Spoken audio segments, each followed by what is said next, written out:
આજના વિડીયોમાં એવા ઉપયોગી આઈડિયા શેર કર્યા છે કે તમારા કામ પણ સરળ થશે, તમારો કિંમતી સમય, મહેનત અને પૈસા પણ બચશે. તો વિડીયો ખૂબ જ ઇન્ફોર્મેટિવ છે, એન્ડ સુધી જોજો અને સારો લાગે તો લાઈક કમેન્ટ કરજો.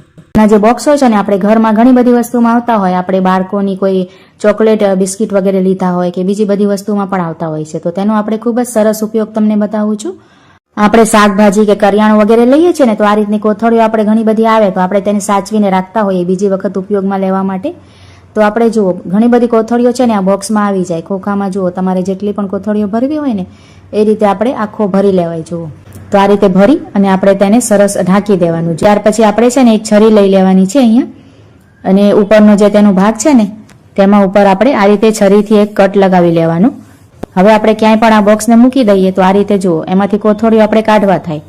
તમારે કિચન કેબિનેટમાં મૂકો, ડ્રોવર વગેરેમાં કે ક્યાંય પણ આપણે રાખી દઈએ ને તો સરસ રીતે આપણે કોથળીઓ સચવાઈ જાય. જુઓ, આ રીતે આપણે એક એક કાઢતા જવાય. જ્યારે પણ આપણે જરૂર હોય ત્યારે આ રીતે કાઢી શકો, અને ઉપરથી ખોલીને આપણે બીજી કોથળી ભરી પણ શકાય. જુઓ, એકદમ સરસ આઈડિયા છે. આ રીતે ઢાંકેલી હોય ને તો ખરાબ પણ નહીં લાગે અને એમાં ધૂળ વગેરે પણ ન જાય.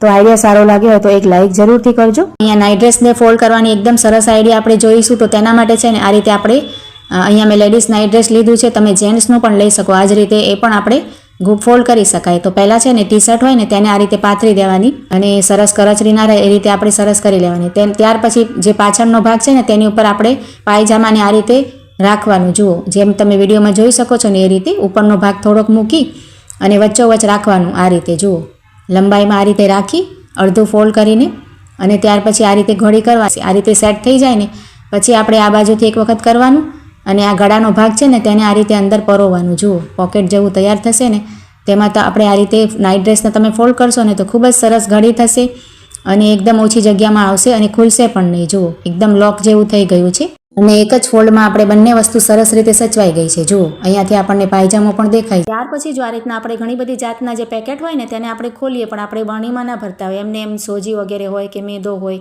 તો એમને એમ આપણે રાખવું હોય ને તો તેના માટે તમને બે સરસ આઈડિયા બતાવું છું. જુઓ, આ રીતે આપણે પેકેટ તમારે જે પણ વસ્તુનું હોય તેને આ રીતે વાળી લેવાનું, ઉપરથી આ રીતે પેક સરખું કરી અને આ રીતે પટ્ટીની જેમ આપણે જ્યાં સુધી વસ્તુ હોય ને ત્યાં સુધી આ રીતે પટ્ટીની જેમ વાળી લેવાનું. જુઓ, અને આ રીતના જે આવે છે ને જો ક્લિપ, આ ક્લિપ આપણે રાખવાની ખૂબ જ ઉપયોગી થાય છે અને ખૂબ જ સસ્તી મળે છે. તો આ રીતે એમાં લગાવી અને સરસ આપણે પેકિંગ થઈ શકે. જુઓ, ખૂબ આપણે તેલની બરણી હોય છે ને તેમાં આજુબાજુ આપણે જોયું હશે કે ગમે એટલું પણ આપણે સાચવીને તેલ શાકમાં કે નાખીએ ને તો પણ આજુબાજુ ચિકાસ થઈ જાય છે. જુઓ, થોડાક જ દિવસ થાય ને તો આ રીતે સાઈડમાંથી ચીકણી થઈ જાય અને આપણે ક્યારેક તો ઉપાડવા જઈએ તો તેલની બરણી હાથમાંથી પડવાની પણ બીક રહેશે. જુઓ, એને બતાવું છું તો બધામાં તેલ આ રીતે આપણે પડીથી નાખતા હોઈએ ને તો ઢોળાઈ જાય.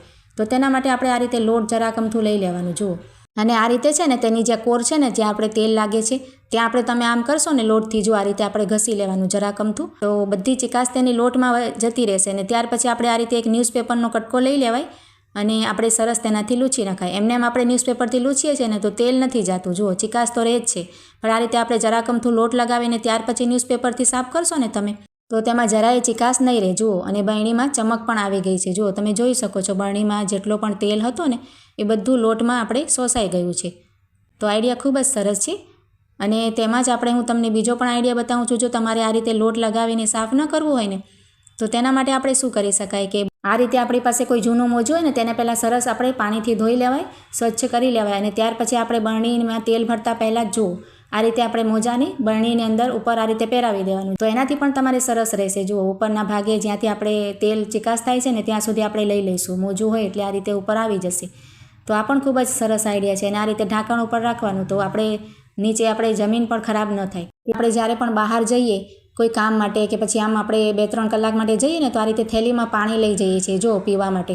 તો તેને આ રીતે થેલીમાં ઊભું રાખીએ ને બોટલને તો શું થાય કે બોટલ વારે ઘડી આ રીતે આડું થઈ જાય અને પડી જાય. જુઓ, પાણી પણ ઢોળાઈ જાય અને આપણે બીજી બાજુમાં તેના કોઈ બીજી વસ્તુ રાખવી હોય, ટિફિન વગેરે આપણે દેવા જતા હોઈએ તો ટિફિન પણ બરાબર સચવાય નહીં અને આ રીતે બોટલ પણ વારે ઘડીએ ઊંધી થઈ જતી હોય છે તો પાણી પણ ઢોળાય.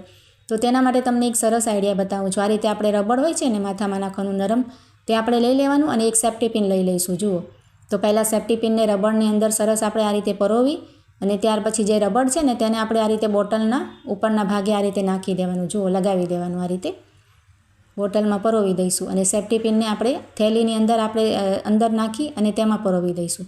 તો આ રીતે કરવાથી શું થશે કે બોટલ છે ને પડશે નહીં. જુઓ, આ રીતે કઠણ રહેશે, ઊભું જ રહેશે. અને આપણે બાજુમાં બીજું કોઈ વસ્તુ ટિફિન વગેરે કે બીજું કોઈ સામાન રાખેલું હોય ને તો પણ આપણે તકલીફ ન થાય. જુઓ, આપણે દવાના બોટલ હોય ને નાના મોટા, નાના બાળકોના હોય કે પછી કોઈ પણ વડીલના કે હોય, તો આ રીતે છે ને તેના ઢાંકણ ઢીલા થઈ જાય ને બરાબર પેક ન થાય ને તો શું થાય કે દવા ઢોળાવાની બીક રહે. તો તેના માટે તમે શું કરી શકો છો, આ રીતે એક રબડ લઈ લેવાની અને આ રીતે તેના જે આટા હોય છે ને બંધ કરવાના, ત્યાં આપણે રબડ સરસ આ રીતે પહેરાવી દેવાની. જુઓ, તો તેનાથી ઢાંકણ એકદમ સરસ તમારે ટાઈટ થઈ જશે, ખુલશે પણ નહીં. આ રીતે ઊંધું પણ થઈ જશે ને તો પણ નહીં ઢોળાય. અને આ રીતે તમારે મુસાફરીમાં બેગમાં, પર્સમાં કે લઈ જવું હોય ને તો પણ સરસ રાખી શકાય. જુઓ, ખૂબ જ સરસ આઈડિયા છે. તો આજના આઈડિયા કેવા લાગ્યા કમેન્ટ કરજો ને ચેનલને સબસ્ક્રાઈબ કરજો.